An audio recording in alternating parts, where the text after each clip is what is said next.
Amados irmãos e irmãs, estamos já no sexto domingo da Páscoa. O que isso significa? Estamos próximos da festa da Assunção do Senhor e também do Pentecostes. Pentecostes era uma festa judaica em que celebravam depois de 50 dias a Páscoa. A Igreja Católica agora, nessa data, justamente porque Cristo envia o seu Espírito Santo, utilizou-se dessa nomenclatura para celebrar o envio do Espírito Santo. Quem é o Espírito Santo? A terceira pessoa da Santíssima Trindade. É Deus, totalmente Deus, 100% Deus. Aí temos que lembrar e voltar lá para o nosso tempo de catequese. E vale sempre nos lembrar. Quem é Deus? Deus é Pai, Filho e Espírito Santo. Não são três deuses, mas três pessoas, um único Deus, duas naturezas. A partir do momento que nosso Senhor Jesus se faz homem, Deus agora tem duas naturezas, a natureza humana e a natureza divina, sem confusão, sem mistura. Este é o mistério que nós celebramos, da Santíssima Trindade. O Espírito Santo será enviado a nós. Queridos irmãos, escutamos durante essa semana a leitura dos Atos dos Apóstolos. Aqueles que estão acompanhando a liturgia, e é muito importante termos esta devoção, este costume de lermos todos os dias as leituras. Em 5 minutinhos nós fazemos isso. Hoje nós temos um monte de aplicativos que nos ajudam a fazer isso. Você entra no aplicativo, faz a leitura do Evangelho, do Salmo e também da primeira leitura, de tal forma que podemos ver um segmento, vemos ver uma história sendo narrada para nós. Por isso que é tão complicado quando alguém falta à missa no domingo, porque a liturgia, ela é um ciclo, é também comparada a uma espiral. Quando nós perdemos uma missa do domingo e vamos na missa no próximo domingo, a gente fica perdido, porque as leituras, elas têm um nexo entre si. A igreja não pega de modo aleatório e coloca as leituras da missa. A coisa é feita de modo organizado. E percebemos durante essa semana, e nesses domingos principalmente, que estamos escutando a leitura dos Atos dos Apóstolos. O nome em si não precisa de muita explicação. Atos dos Apóstolos. O que eles fizeram depois que nosso Senhor ressuscitou e subiu aos céus. Está aqui na Sagrada Escritura, neste livro tão belo e bonito, narrado a história do crescimento da igreja, da forma como que o Evangelho se espalhou logo nos primeiros anos depois da vinda de nosso Senhor Jesus. Sabemos que o Senhor veio, ficou 33 anos nessa terra, cumpriu a sua missão e voltou para Deus. E agora? As pessoas ficaram abandonadas? Agora que Ele voltou para o céu, como a sua mensagem vai ser propagada, vai ser espalhada? Através dos seus apóstolos, que formaram a primeira igreja. Quando falamos de igreja primitiva, estamos falando desta igreja, fundada por nosso Senhor Jesus. O que é uma igreja? Uma comunidade, instituída e minimamente organizada. E quando lemos aqui os Atos dos Apóstolos, percebemos que já existia uma igreja no começo do cristianismo. Essa igreja que era liderada por Pedro, mas também conduzida pelos discípulos, pelos apóstolos.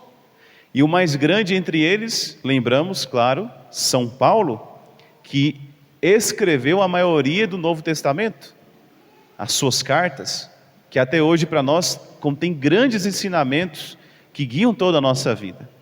Está aí também a importância de termos comunhão com a palavra de Deus. Conhecemos a Sagrada Escritura, especialmente o Novo Testamento. Se alguém quiser começar a ler a Bíblia, pode começar por este livro, Atos dos Apóstolos, que conta a história da igreja, do mundo, logo após quando nosso Senhor Jesus ressuscita, sobe aos céus e envia o seu Espírito Santo. Pois então, o que nós podemos perceber na primeira leitura de hoje? Que estes homens, escolhidos a dedo por Jesus, eram feitos do mesmo material que nós, feitos de barro, feitos de carne como nós, pecadores como nós. Quando lemos aqui a Sagrada Escritura, nós não podemos deixar de passar esse detalhe. Está sendo narrada a primeira briga, a primeira confusão entre os apóstolos. Que confusão que é essa? Sabemos que nosso Senhor pediu que se espalhasse o seu evangelho. Ide, evangelizai, anunciai todos os povos o evangelho, batizando-os em nome do Pai, do Filho e do Espírito Santo. Então, a igreja entendeu isso. Só que encontraram um grande problema no começo. Dentre aquele povo que Deus pediu para evangelizar, tinha uma religião chamada judaica, o judaísmo, em que eles já observavam alguns ritos. Por exemplo, toda criança recém-nascida, homem, todos os homens, tinham que ser circuncidados no 7º dia. Eu não vou explicar para vocês o que é circuncisão, depois vocês pesquisem na internet o que é. Então toda criança judaica tinha que ser circuncidada. E aí entrou uma confusão entre os cristãos. Aqueles pagãos que não nasceram no judaísmo, que vieram de fora, eles precisam passar pelos ritos judeus, incluindo a circuncisão, incluindo todos os ritos que são feitos e realizados até hoje pelos judeus.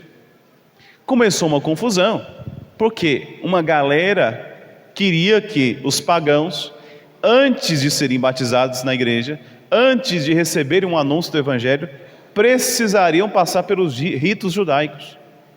Mas aí teve um problema, porque tinha uma outra galera, uma outra parte que dizia, não precisa. O que importa agora é crer em Jesus, ser batizado e viver nessa fé. Então, diz a Sagrada Escritura, no versículo 2, a primeira leitura, isto provocou muita confusão e houve uma grande discussão. Imaginamos aqui São Paulo com Bernabé, com os outros discípulos naquela confusão. E eles disseram, olha, a gente não vai resolver isso. O que vamos fazer? Vamos para Jerusalém. Quem estava em Jerusalém? São Pedro, o primeiro Papa, junto com outros apóstolos. Olha só que interessante. Olha a unidade da igreja. Olha a estrutura da igreja já sendo manifestada desde o começo. Eles não resolveram por si mesmos os problemas. Eles levaram até os apóstolos em Jerusalém. A igreja que já tinha sido iniciada por nosso Senhor Jesus Cristo. Então decidiram que os judeus que já tinham passado pelos ritos judaicos permaneçam assim. Até porque não tem como desfazer a circuncisão e outros ritos que foram feitos. Mas aqueles pagãos, ou seja, todos aqueles que não são judeus, que vieram da Grécia, que vieram da Síria, que vieram do Egito, estou pensando aqui no Império Romano naquela época que estava sendo estabelecido, que vieram ali da região de Roma, esse pessoal que veio do paganismo, que estava adorando os deuses, que ofereciam sacrifícios ao deus Moloque, que ofereciam as crianças em sacrifício, essa galera não precisa passar pelo rito judaico. Resolveram um problema. Olha só que interessante. Começou numa confusão, entraram num consenso. E aqui podemos perceber que até hoje a igreja é assim. Dentro de nossa igreja, nas pastorais, quantas pessoas gostam de arrumar uma confusão, gostam de arrumar uma discussão por coisa pequena. Irmãos, imaginem só se no tempo dos apóstolos era assim. Não será diferente hoje, porque somos seres humanos, temos as nossas diferenças, cada um tem a sua mentalidade, cada um tem história de vida, cada um passou por um processo. Mas no fim de tudo, irmãos, precisamos entrar num consenso. E quem é que faz esse consenso? A igreja. Interessante a atitude dos apóstolos. Eles pediram o Espírito Santo. Está aqui a chave para a nossa vida. Todas as grandes decisões da igreja são feitas antes invocando o Espírito Santo. Vocês participaram, pelo menos pela televisão, do conclave? Acompanharam um pouquinho? A primeira coisa que os cardeais fizeram antes de começar o conclave de fato foi fazer o quê? pedir o Espírito Santo. Eles começam cantando uma linda música gregoriana, antiguíssima, que tem mais de 1000 anos. A música começa assim: Veni Creator Spiritus, mentes tuorum visita.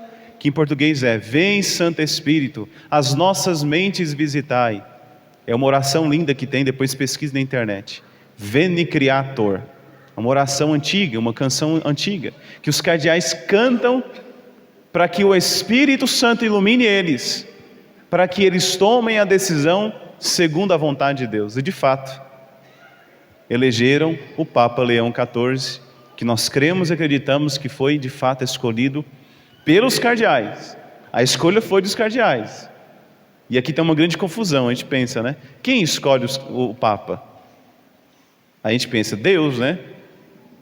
Podemos dizer assim, numa linguagem espiritual, que foi Deus. Mas quem de fato escolhe são os cardeais. Por isso precisamos tanto rezar pelos padres, pelos bispos, para que as decisões sejam tomadas segundo a inspiração do Espírito Santo. Padre, o que tem a ver isso com a nossa vida? Tudo a ver com a nossa vida. Nós também não temos que tomar decisões em nossa vida? Pensemos aqui quando você decidiu se casar. Penso aqui quando eu decidi entrar para o seminário. Pedi muito o Espírito Santo para que eu fizesse a vontade de Deus, não a minha. E que se fosse a vontade de Deus e me tornasse padre, por 10 anos eu rezei assim no seminário: Senhor, se não for da vontade sua, me mostra um caminho contrário a esse. Por 10 anos eu rezei, até que eu virei padre e entendi que essa era a vontade de Deus. Mas durante a nossa vida, durante momentos específicos de nossa vida, precisamos pedir o Espírito Santo, para que possamos tomar a decisão correta. É um costume de muitos, de pedir o Espírito Santo logo ao acordar. Alguns dizem: bom dia, Espírito Santo, o que iremos fazer hoje? Alguns têm esse costume belíssimo. Que possamos aprender, irmãos, e junto com a igreja, possamos pedir o Santo Espírito de Deus. A festa do Pentecostes se aproxima, e a igreja está ansiosa, novamente, por uma nova infusão do Santo Espírito de Deus. Que possamos hoje, e durante esse tempo da Páscoa, que é um tempo de júbilo, um tempo de alegria, um tempo de fazermos a experiência do Cristo ressuscitado, possamos também, junto com a igreja, com Nossa Senhora, com os apóstolos, pedir o dom do Espírito Santo, para que nos ilumine nas nossas decisões, nas escolhas que temos que tomar todos os dias de nossa vida.